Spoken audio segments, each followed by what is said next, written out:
Hello, everyone. Welcome to day three of RevX Fest, the Revenue Excellence Festival. Today's event is brought to you by the team at Modern Sales Pros. My name is Elliot, and I'm one of the community events managers over here at MSP.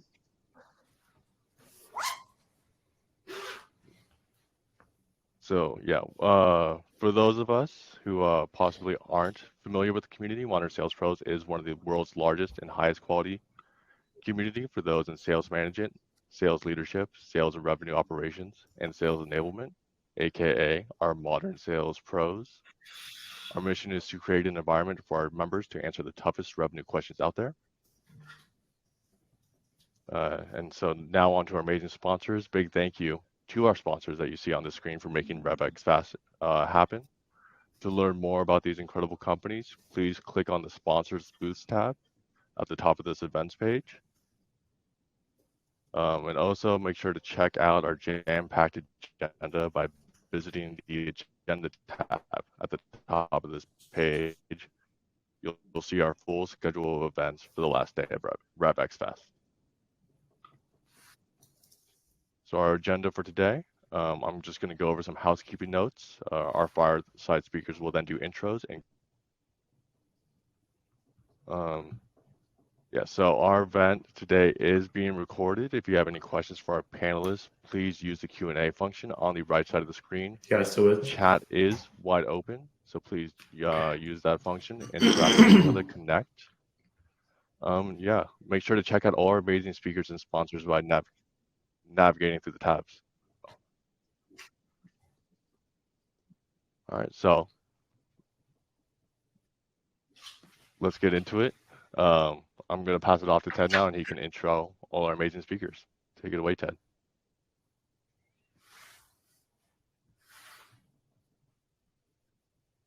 You're good to go, Ted. I think you're on mute. Oh, you're on mute.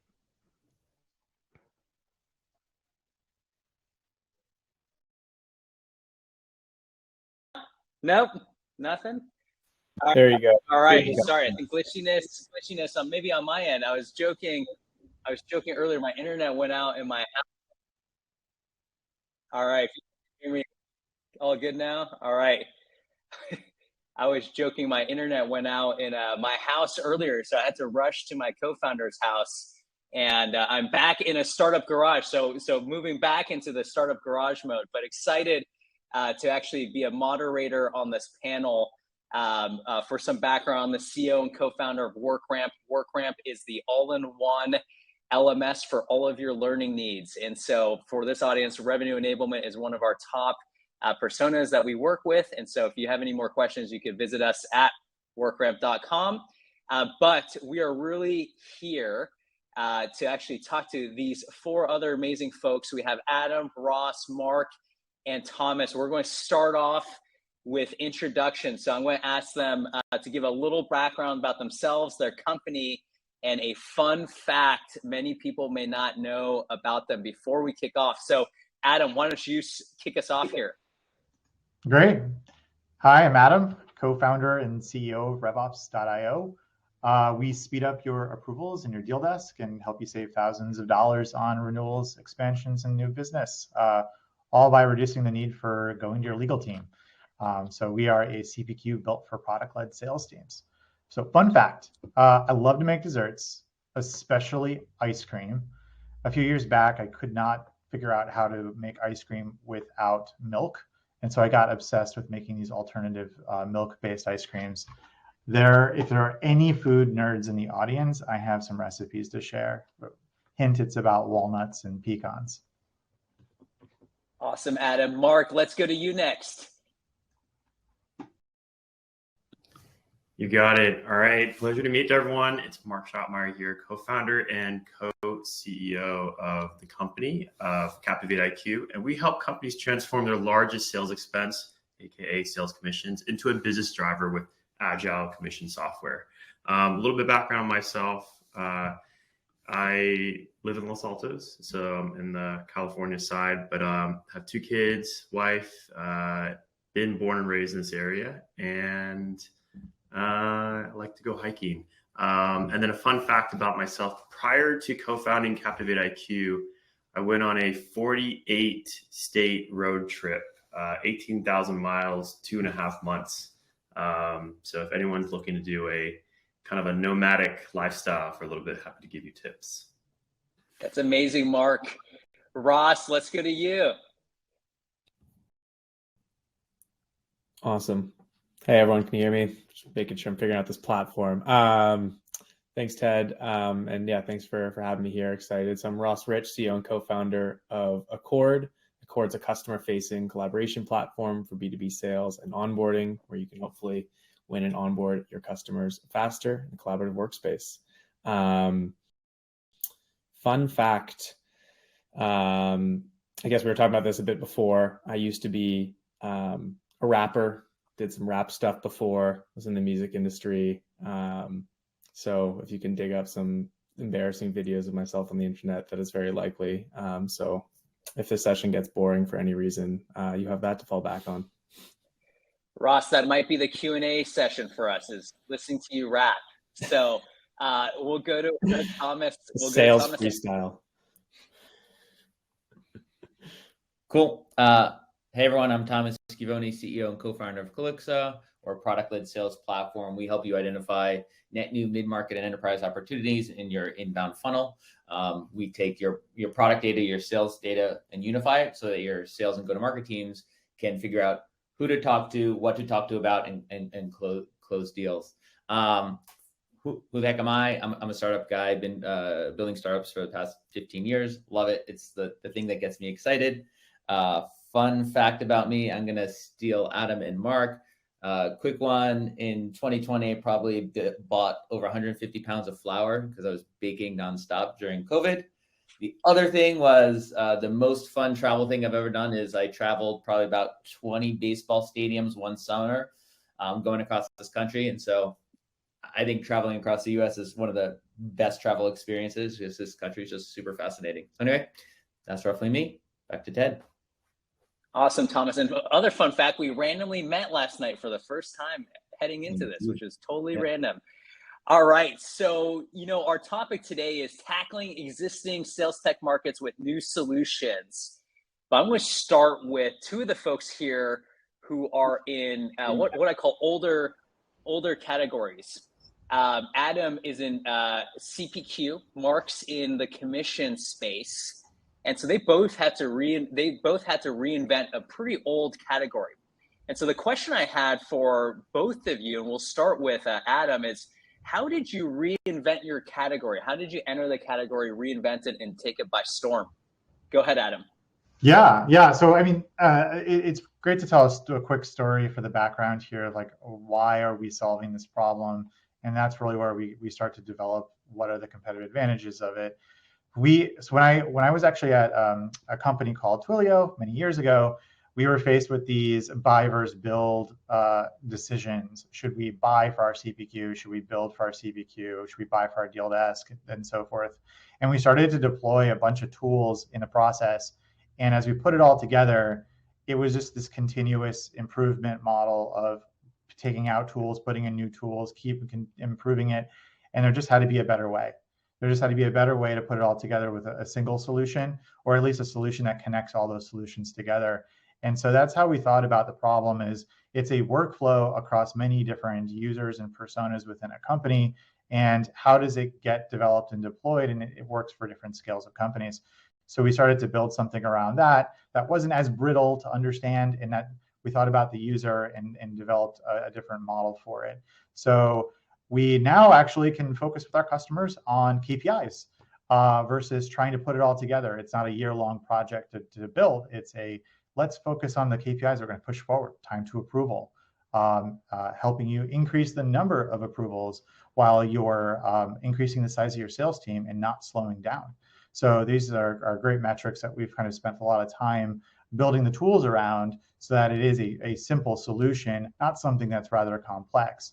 And the nice part about all this is we did it in a product-led way, and we're really thinking about product-led companies as we're doing this. So there's a big focus and shift on that. Thanks, Adam. Mark, I'll go to you. Or the mute takes a second to unmute here on the platform. But Mark, we're big fans of your company too. We use them here at WorkRamp. So Mark, tell us how you took this old industry and transformed it.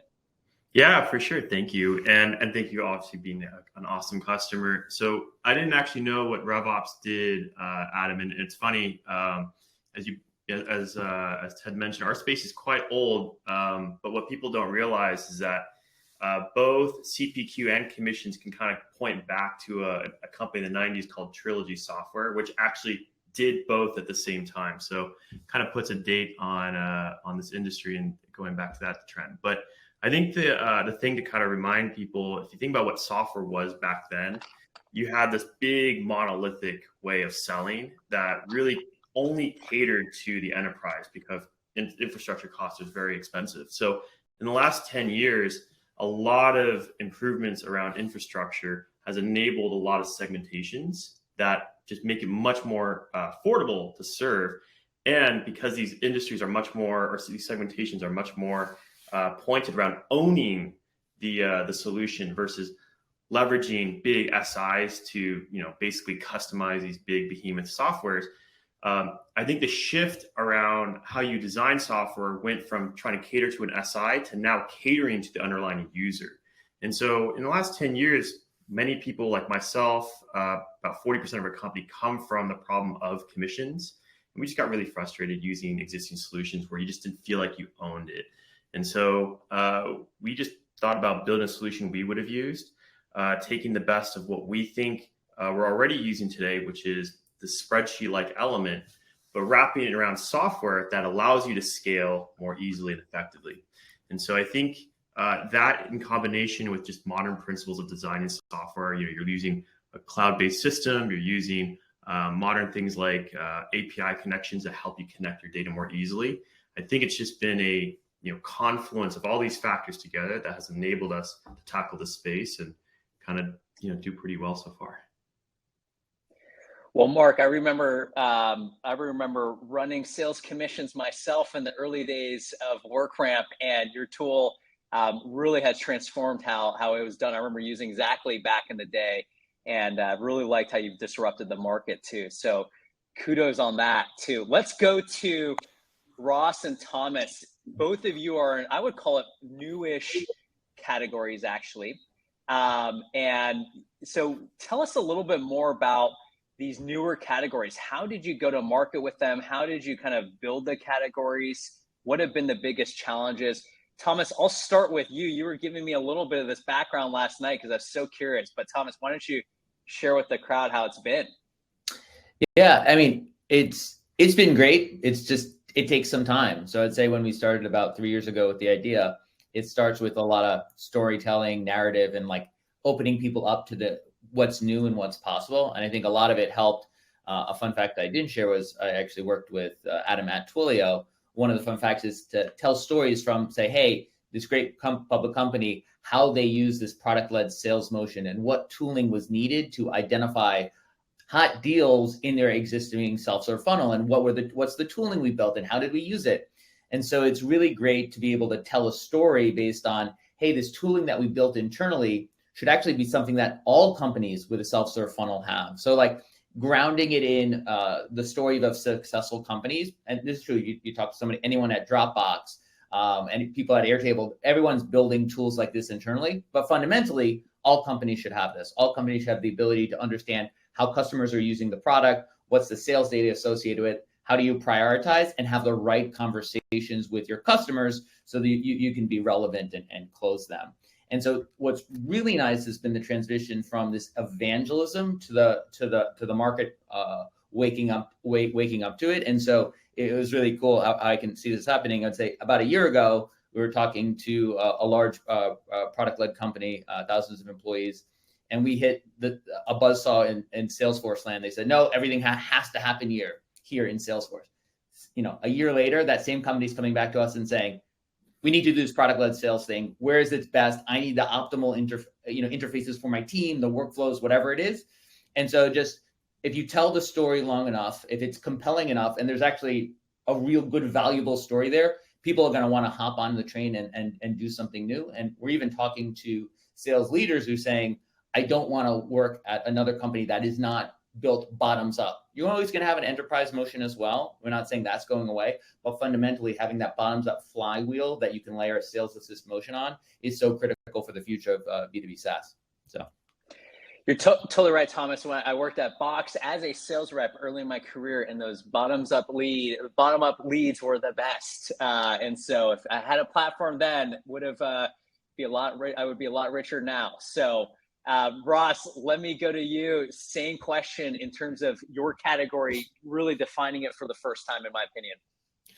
Yeah, thank you. I mean, a lot of what Thomas shared really resonates. I think this fine line between how are people doing this today? If you're building something new, bridging that storytelling to, hey, this isn't actually something like it shouldn't probably be making up, a solution to a problem that doesn't exist. There's a problem that happens and you're already doing stuff. What is that? And then tying that to how you're solving for it, I think is really the key to coming after either a new category or recreating one that already exists. But I think it requires a lot more creativity because from, marketing messaging to the product, there isn't a lot of inspiration to take from existing tools. So like even with Stripe, highly disruptive product that I was selling for about 5 years, there was an existing mental model and framework for how to think about a payment solution, where there might not be for a layer for product-led sales or for collaborating with your customers externally. There's the world of Salesforce and internal tools. There's the world of email, shared sheets, Slack channels, Google Docs that you might share with customers, but there isn't something purely built for that already where people can wrap their heads around. So there is a lot of education of, hey, this is what we're doing. And yes, it is like the things that you're hacking together, but it's different because it's actual software. So it's going to look and feel, and the way that you're going to speak to it, you're going to have a lot less validation of the product marketing words and things that are going to resonate with the market. So it's a lot more, I think, experimentation around some of those core fundamentals than you might have in a more, maybe old school, but existing category. So that's kind of how I think about some of this kind of more category building versus legacy markets. But it's not something crazy new. It's just like, hey, what are you doing today to solve this problem? I think that's really the key to nailing it. That's awesome, Ross. Thanks for sharing. And given we're at the MSP conference, I'm going to shift our tone a little bit more into the go-to-market side too. We're all CEOs here, and I get this question a lot too, but I'm very curious to hear your answers to this. Is from the CEO seat, you're all hiring go-to-market leaders, whether that's your CRO, VP sales, directors, managers. What are you looking for in those leaders as you look to disrupt your categories? For example, I've seen CEOs who are like, look, I just care about a very data-oriented CRO or VP of sales. That's what I care the most about. But I'm curious for each of you, and I actually might just point this at a few of you, but curious for a few of you of what do you really look for in your go-to-market leadership? Mark, let me actually toss this one over to you first. Sure. So, similar to how, calling out something that you called out, I think there's almost been this evolution. So similar to how software has evolved over the last few decades, so has the skill sets of talent for go-to-market leaders. I think the old world, just to recap for folks who might be in part of this newer generation, the old world was very brute force when it came to relationship building and just trying to drive sales. You get a list, you just cold call down that list. Whereas today's approach, I think it's much more around strategy, frameworks, and process, and analyzing the data. So when we look at go-to-market leaders, one thing that gets us really excited, just working backwards, is do they think about the strategy and goaling? I think when you think about that as an umbrella, you start to get into the right pieces, because when they're starting to think about that, they're now starting to think about what data can I think about, what are the trends that we need to be analyzing, evaluating. How do we think about tooling and modern tooling to help us stay on the forefront to making smarter decisions and trying to extrapolate where we think things are going. And so I think, I found is the best leaders who do those things and ultimately solve for the strategy and also the direction and goaling process that they're trying to build around. They start to build a really hygienic org, one that's always trying to be proactive in solving problems versus reactive. And then, I think this kind of the special kicker I like to see from that is they build a healthy sense of proactive paranoia. It sounds like a negative, but I think when people can look at the future as best as they can and see like, hey, we are not where we should be, or we're not extrapolating to where we should be, you start to build against that trend or try to buck that trend as soon as you can. I think those are the best leaders that always are ahead of the curve. Thanks for sharing, Mark. Ross, I'm going to ask you the same question as well, too. What do you look for in your leaders, your go-to-market leaders? Well, first, I just got to say, Mark, yeah, that the framing around you need to kind of be optimistic, but also like, hey, if we're not on track here, I think the best sales leaders have this weird sense of anxiety, like positive and like can rally the team, but are like always anxious about hitting the number is, the right kind of point there. But I'm honestly going to go in a bit of a different direction. Maybe just it's the stage that we're at versus where you guys are earlier on. We only have 4 folks on our go-to-market team right now, 5, but I actually value intuition very much these early days, because I think you're going to get folks that can see patterns more clearly just from having some of these conversations and reading the market, and something that's newer, I think is really impactful and maybe even ahead of some of the trends you might see from a quantitative perspective. I think as you continue to grow, you're going to have that sample size and, the thing to look back on, hey, how did, let's look at the data. How did win rates go? How did all this stuff happen? ACVs. But I think early on, you're maybe not going to have a ton of those data points to go off of. And someone who can read the market, read the customers, what are they really asking for behind that feature request? Or, hey, they said to, you're going to figure out what that sales process looks like, because they have that kind of really, kind of sales intuition that you build up over years of experience there. So I think, yes, from a scaling perspective, you want someone who may be weaker on the actual selling / hardcore dials perspective. But early on, I think that has unlocked a lot of things. One of our sales leaders, Tarek, one of the strongest sellers I've worked with. And I don't think we would have been able to pick up on some of the cues that he did early on in sharing that with product and marketing. So that's at least my take at this stage. And Ross, let me double click into that a little bit. For the audience here, how do you go and find those sales leaders? Are you going in network? Are you finding the top performing rep at a similar company? Where are you finding the pool of candidates for these early sales hires? Luck. Honestly, it's like you cannot interview. It's so hard to like pick out from a LinkedIn profile or even interview in a few calls to get to that level of insight, because salespeople are going to sound, the vast majority of them are probably going to sound pretty good, but how do you pick that 1 out of every 10 reps? I mean, you still see it. The best sales teams maybe have 3 of every 10 reps be one of those top challenger sales type, strong EQ intuition sellers. And I haven't really, the honest answer is I haven't really figured that out yet. I can't tell you how you do that effectively.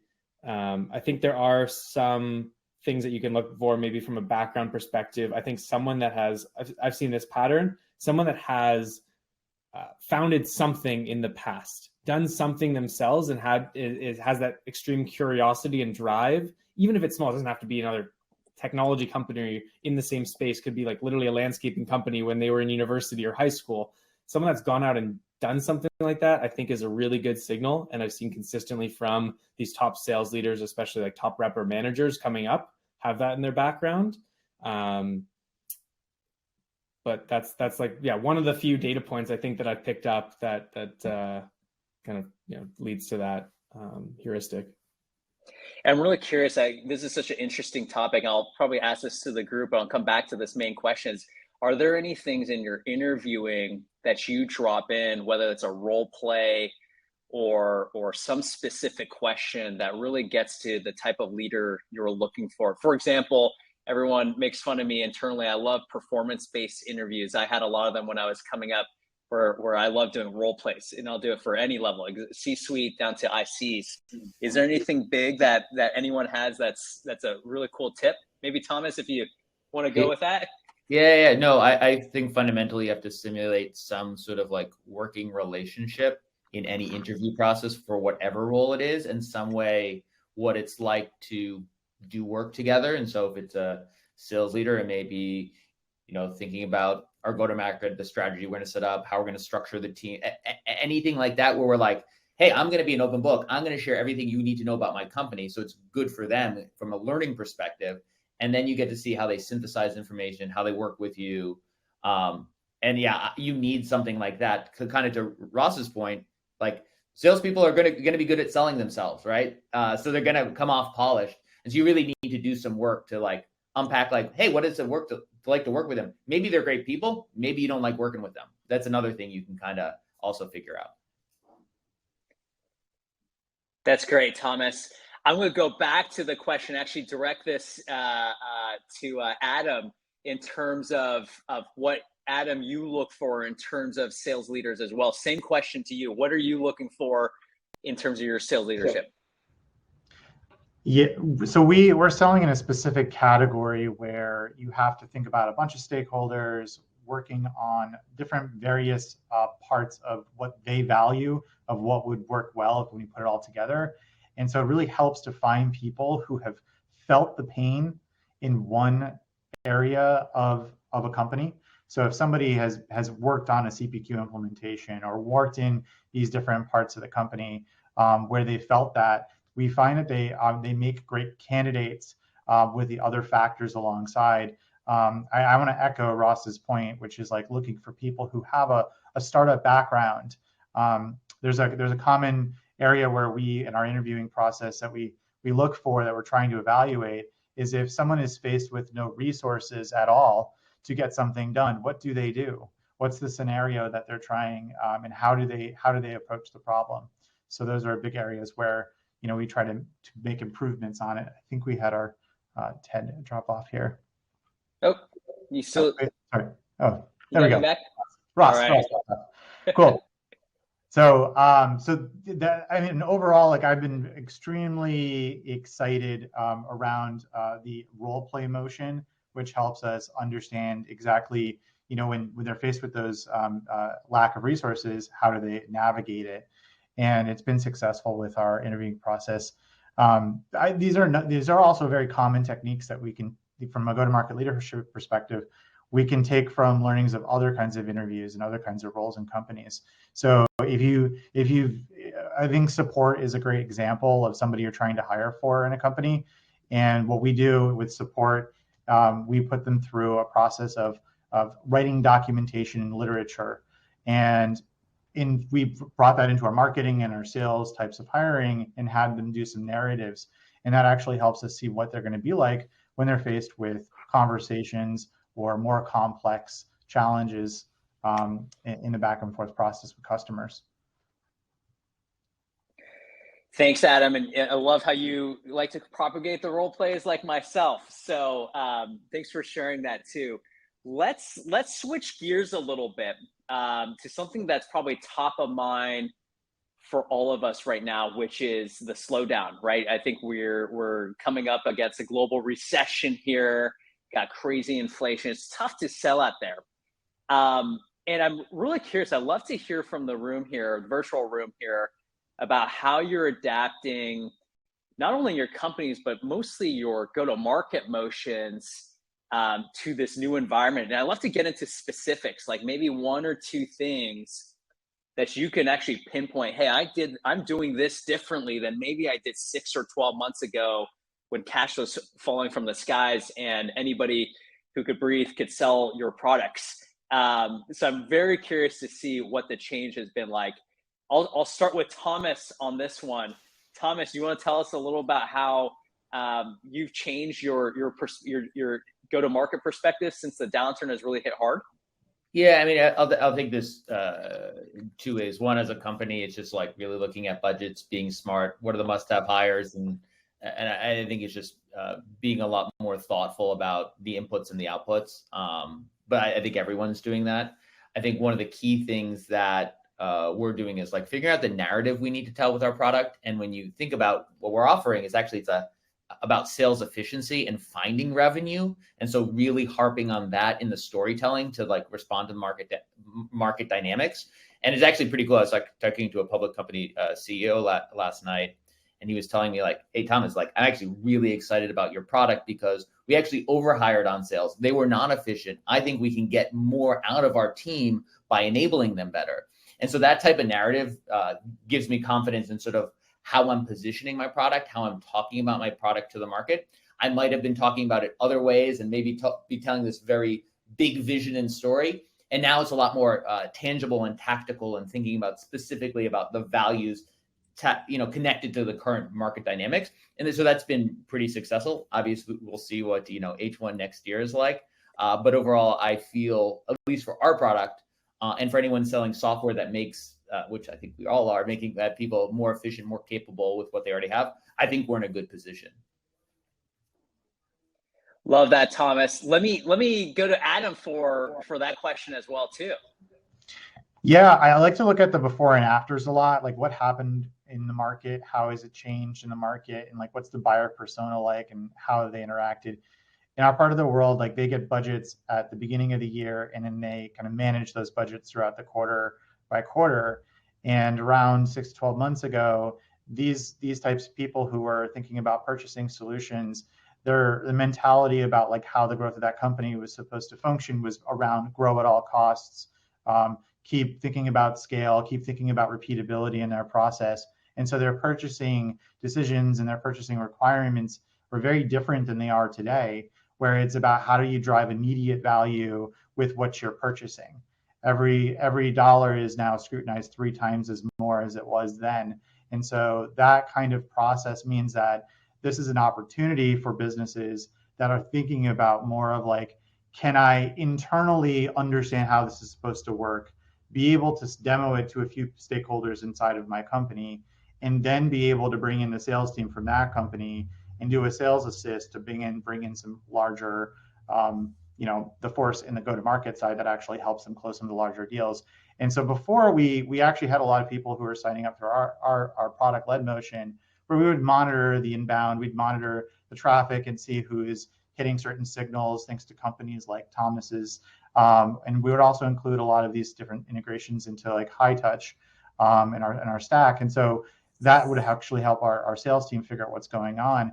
But now we've shifted a lot of the focus on our go-to-market around how do we enable salespeople to see these signals much faster and also to see them much earlier, because believe it or not, people who are trying before they're buying, they're actually demoing before they're buying internally, and they're doing all these necessary steps to get to that next stage. And that's where like the power of PLG, not being just like, let's put in our credit card number and buy this thing, but more, let's think about how to bring in the sales team in the process, is really enabling this shift in the go-to-market. So it's really important for tools. If we don't have tools, then we can't do this. But when we add them, they actually make things better for us. And we're working pretty well for us in the interim. And as we kind of continue to see the forecast of what's happening with this crunch that's on the other side of this, I think it's more about tools that are sustainable and provide direct value. So if you can figure out your KPIs that you provide over the 6 to 12 months of the rollout, as well as 2 years down the road, it's going to be a lot easier to negotiate multi-year deals and other types of things in the go-to-market side. And Adam, to dive into that a little bit further, as you reach out from those signals, have you seen a change of almost medium? Like, are you making more dials, going higher volume on emails? Are you flying out in person now more? I don't know your exact deal size. Anything changing on the ground with the new environment? Yeah, before it's like, let's try to figure out everything that can work together. We've now figured out like it's everything around channels. And so if you understand what channels are active within your customer base, so we work with HubSpot and Salesforce a lot, and the HubSpot channel is like on fire right now. And so a lot of our work and involvement is like, where do we put boots on ground for doing face-to-face conversations on the HubSpot side? And then for email and all the other types of efforts, we think about that as, how can we help our existing customers adopt more? How can we invest more in our existing ones? Because that actually helps those accounts grow. And so we don't have to actually do outreach in a specific outbound email way. We do boots on ground for that kind of effort within those specific channels. Cool. Mark, I'm going to go to you with this similar question. While Adam was talking, I was looking up CIQ on Crunchbase. Congrats on unicorn status. I forgot about that. I think you are the oldest. Actually, I think we're a little bit older, but you're the second oldest in this crowd, 2017, in terms of founding. And so I'm curious, Mark, you've seen probably a lot of sales motions compared to the rest of us. How has the sales motion changed for you the last, let's call it 6 months with the downturn hitting? Yeah, I think one fun fact. I think that even I try to tie in personal experiences into how we think about go to market. And one fun fact: my first job was at an investment bank called Lehman Brothers. So for reasons beyond my control, that firm no longer exists. But I rolled that firm down into the ground as the last official analyst, as part of the last official analyst class. But to answer your question, I think just as a helpful reminder to everyone, I think it's helpful to take a step back and remind ourselves what is going on with this broader environment and what are the drivers for it. And if people have been paying attention to some of the news today, more bad news, I think, or in around inflation. And so, I think just as a reminder, I think the thing that kind of sucks is that for the first time in a while, government is proactively trying to destroy demand in order to curb inflation. There's a purpose and a rationale behind it.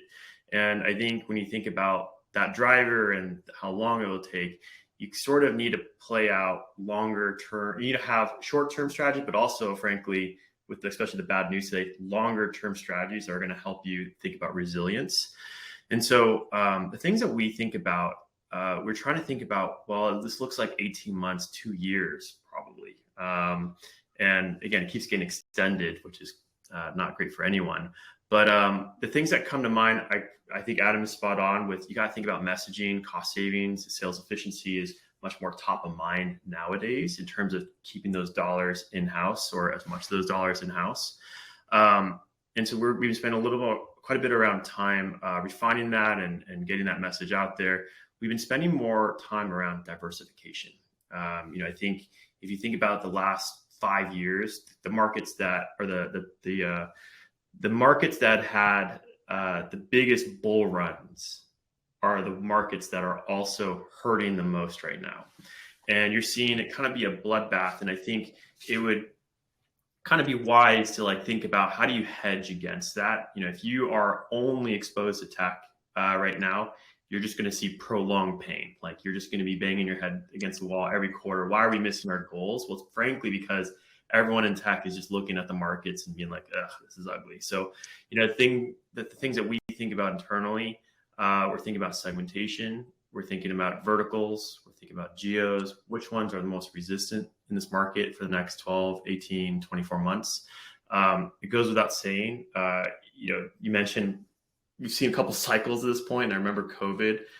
One thing that stood out, I forget who said this, but there were 5 things that they recommended. But this one that really stood out to me was protect your base.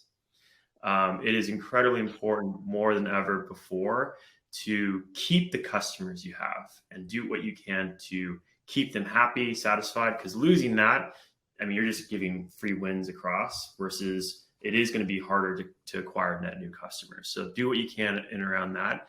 And then, frankly, it's shoring up on the efforts with existing deals. There's probably going to be inherently fewer deals to close. So you want to close as many of them you can, and you might have to double up, put in much more resources, much more higher touch to ensure that they're navigating into a safe place.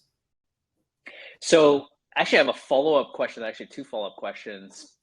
I love the protect your base concept. We even at WorkRamp implemented what we call the AE bounty, which was really cool, where if you helped CSM with a renewal and put in the extra effort, we would bounty you on top of that deal itself, just because it was a really good team effort. It took a lot of work to make sure you protect your base.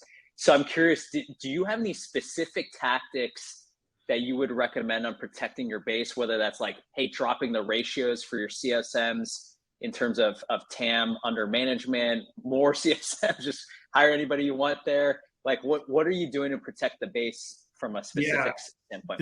There's a couple of strategies. And I think that the thing that we try to think about, that we always try to remind ourselves, is there are efficient ways to go at the problem, and then there's very, very painful manual ways to go at the problem. And in this case, your best weapon, going back to a comment I said earlier, is data. What are the best leading indicators on your customer satisfaction, on usage, on their, overall, they getting the value that they've aligned on, that you defined when you first kicked off the product. From there, yeah, you're right. Like, you're gonna have to kind of think about the right strategy. It could require doubling up. You might look at your most important accounts and see like, hey, we might be spending more time, maybe thinking about customer advisory board, maybe thinking about different incentives, proactively getting a renewal in advance, more regular check-ins. And then the ones that people don't talk about enough is the ones what happens when it's clear it's not going well. Then I think you do have to have a set of plays that you can draw upon to make sure that they are in a good place. I think it does require a little bit more finesse and, frankly, probably a little bit more custom work in terms of, well, what's going on? Let's hear what they're saying, and let's be quite a bit more solution oriented to making sure that they're in a good place. The one danger in these situations, I'll proactively call out when people are hearing about this and thinking about the next 12 months, there is an upper bound to the limit of how much you should push yourself. I think people get a little carried away with like, oh, I got to do everything for this customer. And, we're throwing 10 people at this. The practicality, you're never going to grow as a company unless you have a sense of discipline. One thing that we were very cautious or cognizant about, and people might not like to hear this statement, you might have to fire customers. And that's just the ugly truth. I say that my first job, I used to be in I used to be in retail, where you dealt with like the nastiest people out there selling kids' shoes at Nordstrom for any context. There are some customers where you're just it's just beyond reasonable, it's beyond fair, it's beyond the scope of what we're talking about here, and you might have to fire the customer. And I think in my opinion, that's a good leadership principle. It protects your employee base. It shows that, hey, we are not going to just kill ourselves for our customers that are just being abusive or wrong. And you will get those. It just happens. And so I think it's important to have that discipline. Mark, I wish I could see those commission statements from your Nordstrom's days. You might have to share those with the crowd. Heard they do actually pay well for retail. So, they do. I don't know if it's still the case, but Nordstrom kids shoes, highest commission in the store. And the dirty little secret is you obviously want to cater to the person you're selling to. So you try to sell to other parts of the store and you'd still get your 14% commission. That's awesome. That's awesome. Well, I want to bring up this question. I was actually having this active debate with our VP of marketing the other day. And this is kind of the theme of today's conversation. Also in the downturn as well, is in this market today, and we have some new category creators here. We have some category disruptors here as well.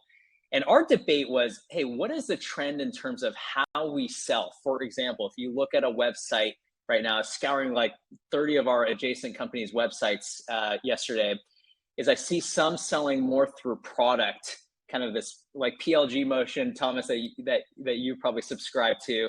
I see some sell more to value right now. I see some kind of sell to a hybrid of both. So I'm very curious, Ross, I'll start with you on this question, is how are you approaching the market now, being a little bit of a newer category in this environment? Where do you lean your go-to-market motion, which also kind of represents literally on the front page of your website? How do you tell your sellers and go-to-market teams to really sell these days? Yeah, we definitely, you need to be relevant to your customer, and I think meet them where they are today. And it's in a very different place than where they were 12 months ago. So if you're saying the same thing to your customers, it's probably not resonating. And we quickly shifted our, I don't think you can just totally change so if the question is like, how much you sell into product versus the positioning and stuff like that, I think it's much more about the value and positioning than it is changing the product or leaning into that. I think it's figuring out what does your product do what does it help this persona with that's going to reach out to you or you're selling to today versus yesterday? I think that's really the key, is like, how do you figure that out? And just need to get in the front lines to, to ask the people. They're saying very different things. That's what I found, listening to gong calls or being on the front lines. I think the way that our customers are approaching things is massively different. 6 months ago, even 3 months ago, even a couple months ago, it's changing very, very quickly. For example, last year was all about, how can I scale out my team? How can I onboard reps faster? How can I, that kind of stuff, grow at all costs, top line stuff. Now it's, how do I make the most of every lead? How do I go back to actually sales fundamentals? How do I make sure next steps are set on every deal? How do I make sure we're getting multi-threaded? How do I make sure, like, literally 101 stuff was incredibly different than what we're hearing, all of those things. So I think you need to map back to what the problem that you're really solving for, which changes. It doesn't mean that like all your features need to change in integrations, just kind of how you approach that from a sales conversation, from marketing positioning, changes significantly. And I know kind of price fits into this a little bit as well. I don't think it's, hey, we were 25K and now we're 15, you're going to buy us. I don't think that has really anything to do with it. I think it's more of, if anything, you need to be, I always say this in sales, it's like you need to be a small part of a big problem they're working on.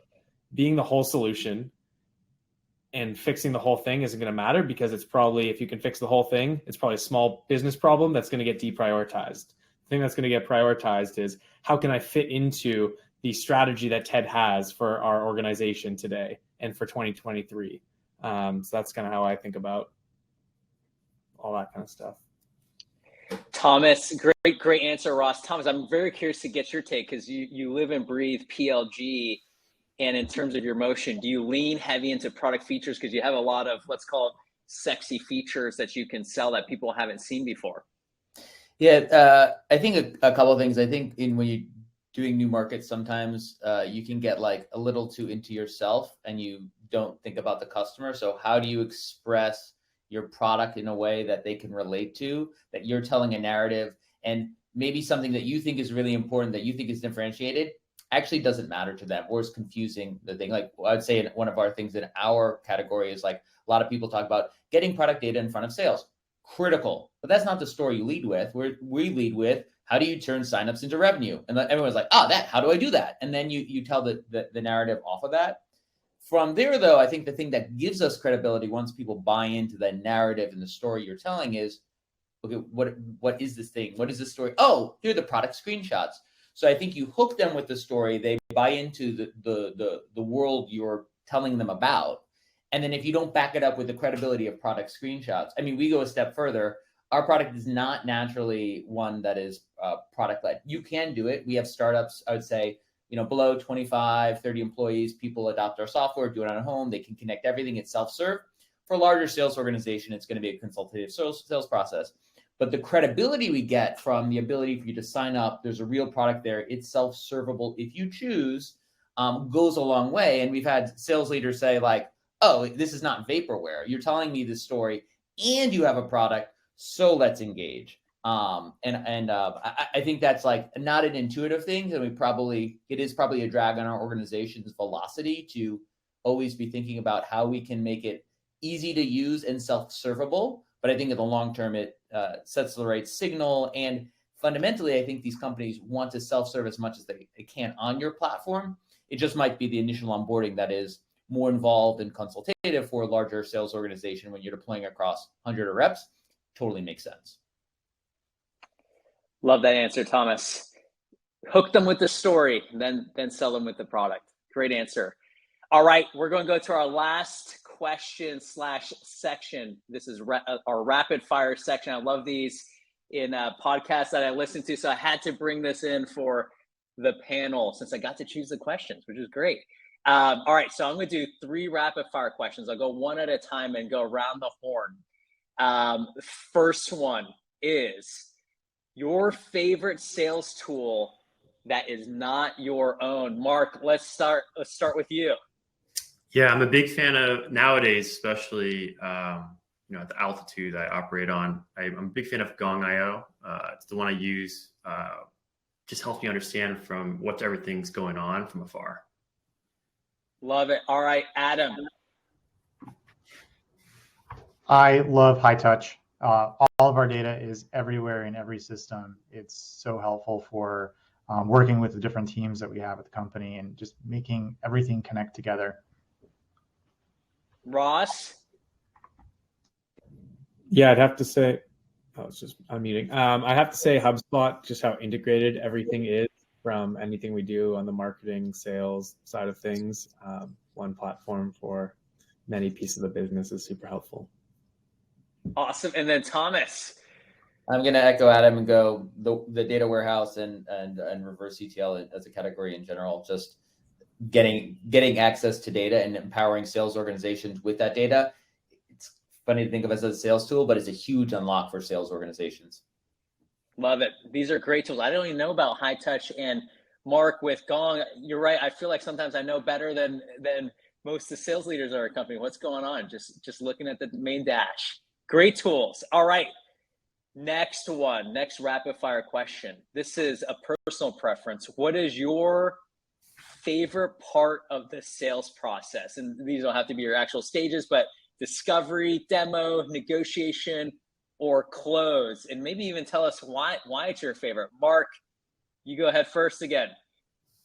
Oh man, this is a tough one. This one's a little bit of a surprise for me, but I think I would say, to be honest, I think discovery is probably the most interesting one. I think, just putting more of my founder hat on versus CEO hat. It's the one where you just get the most raw, intimate aspects of how people are thinking about the challenges that they're trying to solve for, without it getting into, not perverting the sales motion, but you just get that raw information that I think starts to inform not just the short-term view, but more importantly, the long-term view. What are people thinking about in their day-to-day? Adam, let's go to you. I love the negotiation, not for what you think I love the negotiation for, but for the fact that I get to walk in our customers' shoes every time we do it. And so it's just very, very helpful from a whole company perspective. And we get the company to rally behind certain deals, and it's extremely fun.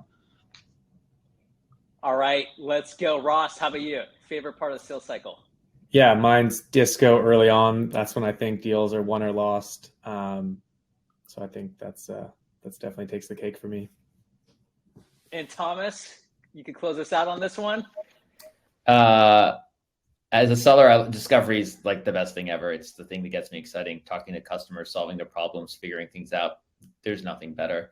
As a buyer, I love negotiation. I like understanding the other side and just really squeezing. And there's nothing better than doing a deal.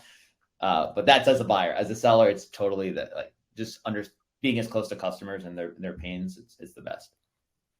I'll close one out with my own comment on this one. My new favorite one is actually not part of the sales cycle. It's the close loss interviews right after someone loses a deal. Those are my favorite because there's no pressure and the clients are open with everything. You learn the most because they could be the most honest. I just had one yesterday as an example, and I learned so much about where we probably went wrong in the sales cycle and had some wrong assumptions. So that is my favorite there. All right. Last question. Who is your first customer? I still remember that first check. Ours was Intercom arriving in the mail. I had to actually open up a bank account for WorkRamp to deposit that. So curious to know about who your first customer was, any fun story around that. But Mark, let's start with you again. Yeah, this one was Heap Analytics. And I just remember it was, in a funny way, they saw kind of 3 versions of our product in a very short amount of time. It was right through, for context, we went through Y Combinator. And so if you guys are familiar with Y Combinator, you have 12 weeks to go from nothing to a product. And it was amazing, to your point, Ted, getting that check in the mail right ahead of demo day. Yeah, you're always going to remember that experience. Love it. All right, let's go to Adam, you.